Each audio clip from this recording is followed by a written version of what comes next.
Well, on October the 7th, 2023, exactly 1 year ago, Hamas launched a land, sea and air assault on Israel from the Gaza Strip.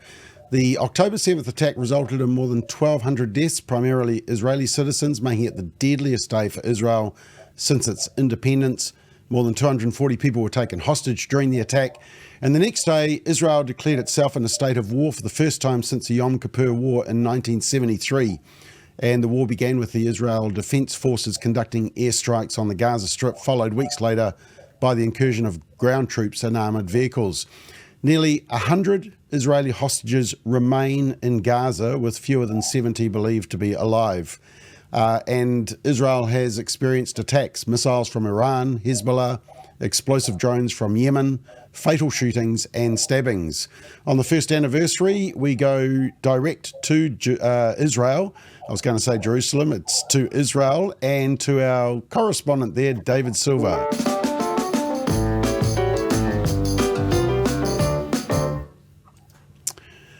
David, good to see you. You look to be in a slightly different setting to the last time we spoke to you. Where are you? Well, shalom, first of all, Bob, and shalom to all the viewers. I'm actually probably in exactly the same place I was last time, except I think we used WhatsApp, and I had a background photo of what we face out of our living room windows. So my office is actually our bomb shelter, and we just had about 10 to 12, maybe 15 explosions that may have just been a little bit north of us. So, we're on the eve here. I know that New Zealand's already in October the 7th, but we're still nighttime the day before. And our neighbours are threatening all sorts of things. So we could have hopefully not, but we could have an air raid siren at any time while we're speaking. But we'll carry on for as long as we can, Bob.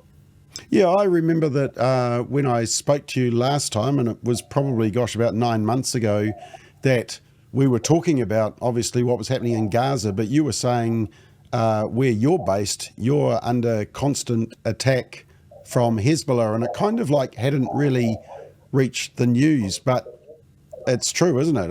It's been a constant, ongoing threat. Well, the north has been, Hezbollah started attacking on October the 8th, the next day, and they haven't stopped. There's been well over 8,000 rockets and drones launched into northern Israel. For a long time, that was really in the far north, and I'm on Mount Carmel, as you know. We hear a lot of explosions slightly north of us, and I think Josie and I, things have kicked up since the pager and radio telephone attacks about, I guess that's 2.5, 3 weeks ago now. So things have really kicked up, and they are firing deeper into Israel. So I think Josie and I, this morning we had an alarm and had to come in here and bolt the doors closed, and that would be, I think, the fourth time since this all started. But some people further up north, they've been in and out of their bomb shelters for coming up a year, and there's 60,000 people aren't even in their homes anymore. So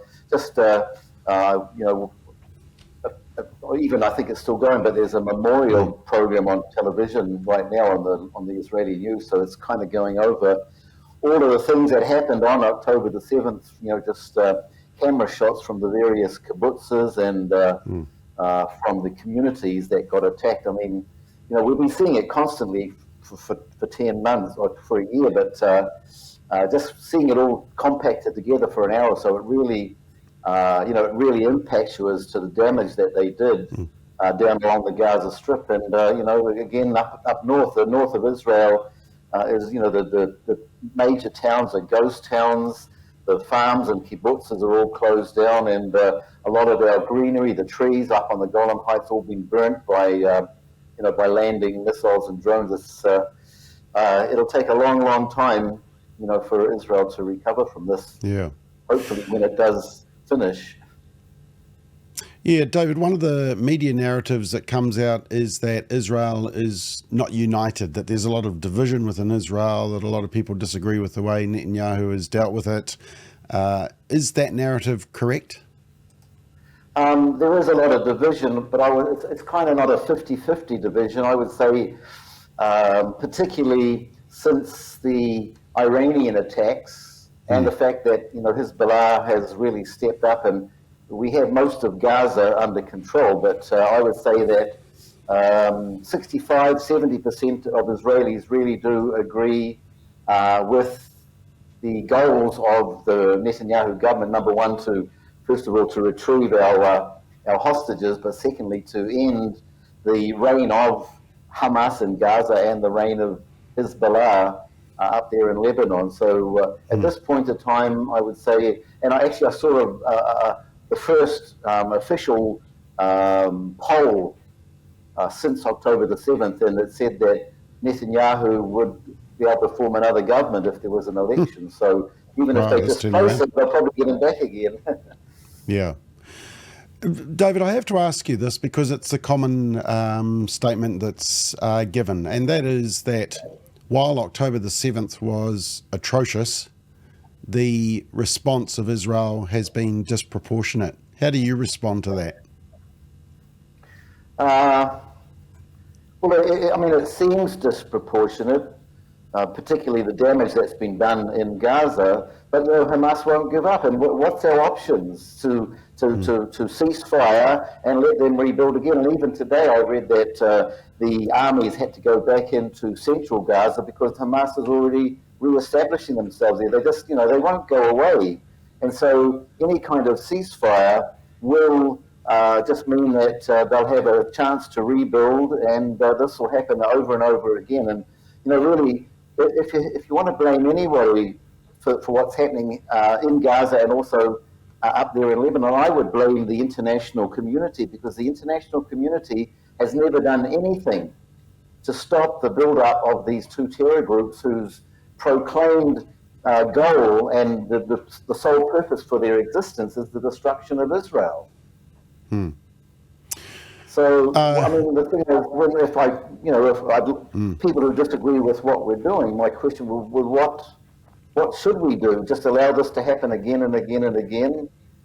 These people won't. They've never changed their goals, and they even, Hamas have even said that there'll be October the 7th again and again and again. So really, I believe that Israel is fighting for her existence right now, because they're obviously serious. Why would Hezbollah have 150, build up an arsenal of 150,000 or more rockets and missiles if they don't have, an aim in mind to destroy Israel? So it's very sad to see what's happening in Gaza, and now we're in contact, not personally, but the groups that we're involved with are in contact with prayer and intercession groups in Lebanon. Real born again Christians, and they're standing with Israel. And I'm even seeing that the Lebanese who came across the border, I guess in 2005 or 2006, that's when Stefan was up there. They are in contact with their families still up there in Lebanon, and they're rooting for Israel, because it actually said that they are seeing what Israel is doing as a form of salvation, because they want to get rid of Hezbollah. So both the innocent people of Gaza and the innocent people up there in Lebanon, their countries have been hijacked by terror organizations. And so I've got a friend who went to a pro-Israel anniversary of the October the 7th in Hyde Park in London just a few hours ago, and there were people holding posters up saying, "We love," or "I love Hezbollah," but Hezbollah is a terror organization. So people are really, really deceived. And if the nations had really strongly come to Israel's aid when all this broke open, or even really preferably way before that, we wouldn't be in the situation that we're in today, and we wouldn't have had to do what we're doing. And who was it? There was somebody being a guy's just written a book, and he was being interviewed by Christian Amanpour on CNN, and he said that he's been a journalist in many, many wars, and he's never ever seen an army do as much as the IDF do to safeguard civilians and innocent people. And Right. that's also the statement that I think, is it named Colonel Richard Kemp, Yeah. who was the leader of the British Army in Afghanistan. He said the same thing. But the media just wants to paint Israel in a bad picture. Yeah, yeah. I mean, I've always argued that if the Gazans, if Hamas laid down their weapons, there would be no more war. But if Israel laid down their weapons, there would be no more Israel. Have you seen? Yeah, have you seen any evidence that, as you mentioned, the Lebanese are rejecting Hezbollah, that the Palestinians are rejecting Hamas? Well, I've seen individuals. I mean, they're pretty brave, but I've seen individuals being videoed saying exactly that they want to get rid of Hamas. But of course, they're a strong arm organization, and if you say anything like that, you'll be lucky to to be left alive. Yeah, yeah. Does it feel like the weight of the world is upon Israel, David? I mean, if you read the media, it seems like the UN, even the US. I saw Biden-Harris administration said something about sort of be nice as you attack Iran. That was kind of the underlying. Yeah, well, I've got two reports today. The first one said that Biden contacted the Iranians and said, "Will you allow Israel just a limited attack, just to keep things smooth?" And they said no, of course. And then he comes back to Israel, and he's trying to tell us what we can hit and what we can't hit. And ultimately, we do have to go after Iran's nuclear facilities. But just to answer your question, rather than the weight of the world being on Israel, it's more like the weight of the world is against Israel at this time, including, of course, the United Nations, who is continuing to be very, very unbalanced when it comes to Israel. Who was it? The Red Cross. I just saw today that the Red Cross issued a statement demanding that Hamas let the hostages go, but it's about a year too late. I mean, they haven't even been allowed to visit the hostages. Nobody knows. I think, did you say there was about it might have been you, or it might have been someone. Yeah, less than 100. Yeah, about 70 of them are still alive. I don't think there's even 30 or 40 alive. And I mean, it's a year in horrendous conditions. Yeah, but anyway, incredible that the Red Cross have taken a whole year. Yeah, incredible and, that the Red. Hamas is not interested in a hostage deal. I mean, they've said it. No, I mean, it was about 100 with fewer than 70 believed to be alive. So, and when we see some of these claims, they just say, "Well, release the hostages and show some level of goodwill," but there just doesn't seem to be that. David, we sort of first came to know each other, believe it or not, it was 20 years ago when you were my Israeli correspondent on Radio Rima, and we used to speak to each other once a week. Now, in those times, there were periods of attack, and there were some, if I remember rightly, people blowing themselves up in Israeli shopping malls, etc., suicide bombers, etc.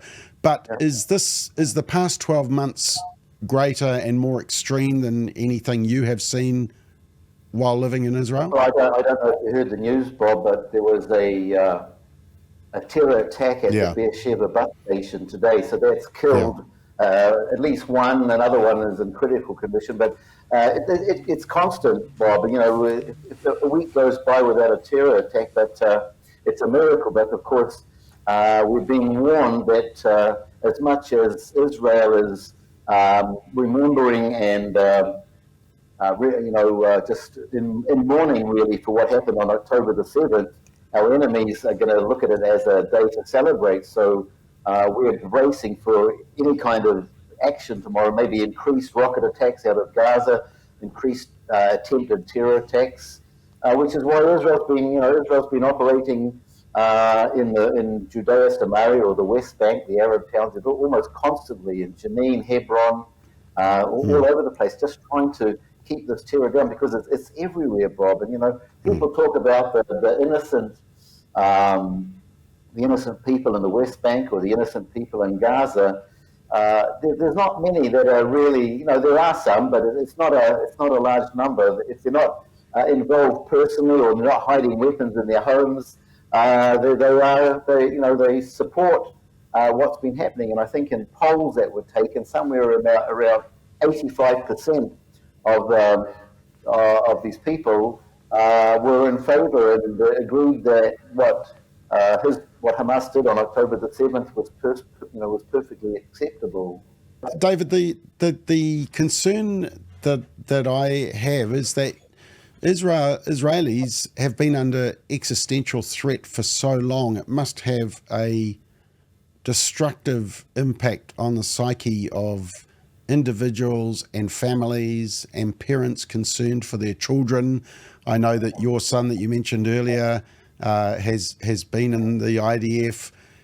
How do Israelis cope with this constant threat that, Kiwis just can't relate. I can't relate to, I think I have a bad day when my car breaks down or, the price has gone up on fish. Yeah. How do Israelis cope? The rate of, I just got a report today also that the rate of people who are in trauma or shock trauma, depression it's over 40% of adults and maybe 65% of children. Our own 3 granddaughters who are old enough to know what's going on. The 2 of them had to be picked up from school today when the siren went off because of a missile attack. So they're not doing very well at all.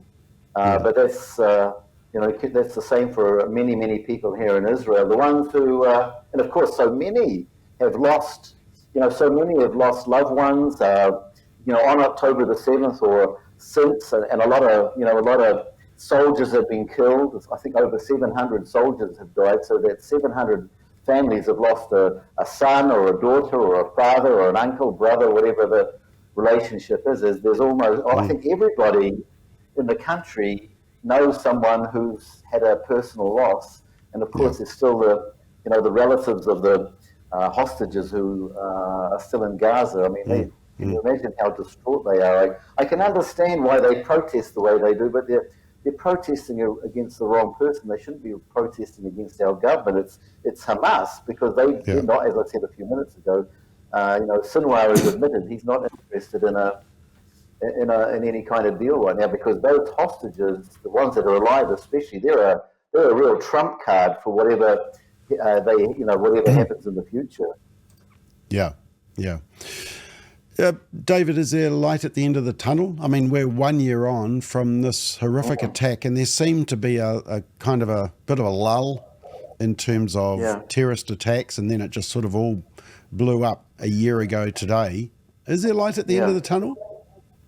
Well, to be honest, Bob, I can't see how we're going to get out of this, because I don't think we can destroy Hamas or Hezbollah, and they're not likely to give in, and we can't give in. I might have said this last time we did the interview, but right from the very beginning, just a few days after it started, when I realized what was going on, I called it Mission Impossible, and it still is. I just can't see a diplomatic end to it, because both sides are very, very, they got their feet dug in very strongly, and I can't see a military solution to it. The only solution I see is some kind of supernatural miracle. Yeah. David, look, apologies if this question is a bit blunt, but I do want to ask you it, and that is, you're there as part of Out of Zion Ministries doing a really important work, but you're also a Kiwi, and Josie is a Kiwi. What stops you just packing up and coming home to be somewhere safe? Well, we're here because God called us here. So number one, it would be difficult to leave. And in fact, we've spoken about it with our whole family, really, and because I don't see how we're going to get out of this mess, and it's just going to get worse. And, we've thought about, well, if we did leave, where would we go? And I'd have to say, we're not that keen even on coming back to New Zealand. I don't know where we'd go. We hear the news, what's happening down there, and New Zealand has its problems as well, right? So maybe we're better off just to stay in the eye of the storm.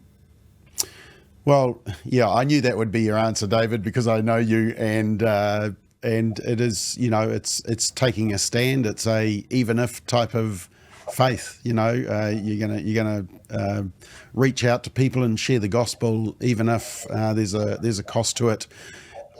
David, what in terms of, just for Kiwis, just finally, what are the things that we can do to support you? What are things that we should be praying for? Well, I think really pray for that miracle, that God will intervene and do what He's done for Israel in the past. We really need, divine assistance, because if you look at the size of us, even though our army's doing pretty well, we've got, particularly with Iran on our case, and I see that Biden was on his way to Camp David for a retreat, and he did a U-turn and headed straight to the White House, and there's talk about an attack at any time. So just pray for some kind of miracle deliverance from the situation we're in. Pray for the hostages to somehow be rescued or escape, and pray for protection over our soldiers, because we're losing a lot of our soldiers, and pray for wisdom for the government and for the military, and just pray for all the believers here as well, because there's a large number of believers here in the land. Yeah. Just remind us. Some have been personally affected by this. Yeah. Just remind us, your website is outofzion.org. .org. Yeah. Okay. And look, some people maybe have never heard of Out of Zion Ministries. Give us a quick elevator lift pitch for what Out of Zion Ministries does. Well, basically, the scripture that the Lord birthed that ministry from is Isaiah 2, verse 3, and that says that it'll come to pass in the latter days that the word of the Lord will, the word of the Lord will go out from Zion. So, from when was it? 1998, I think we started, and up until COVID began, we traveled all over the world just trying to educate, the body of Yeshua, the body of Christ, about God's plans and purposes for Israel, and the biblical truth, because the Bible is really the only place where you can pick up the truth. So the ministry's kind of slowed down right now because they've got a few health issues, and it's just not easy to travel, and a lot of churches don't want to take the risk of having an Israel meeting because of the animosity that's out there. So it's not so easy these days. And I was sending my news report out twice a week, but I've needed to cut that back for now to see, hopefully, to get my health back into order. But there's a lot of information on the website, so a lot of teachings and videos and whatever else, so people can check that out. Okay, well, this can be your newsletter for this week, and I've just typed in while you were talking, outofzion.org website there, so people can go to that. David, we do stand with you. You're a dear Kiwi friend, you and Josie and the family, and 1 year on this anniversary, important to find out just what the ministry is doing, and just to express our love and solidarity with you, and to remind our viewers to pray for you. So I'm sure we'll be in touch again, but hang in there, and we are thinking and praying of you today. Thanks for your time, David. Okay, thank you, Bob. Shalom.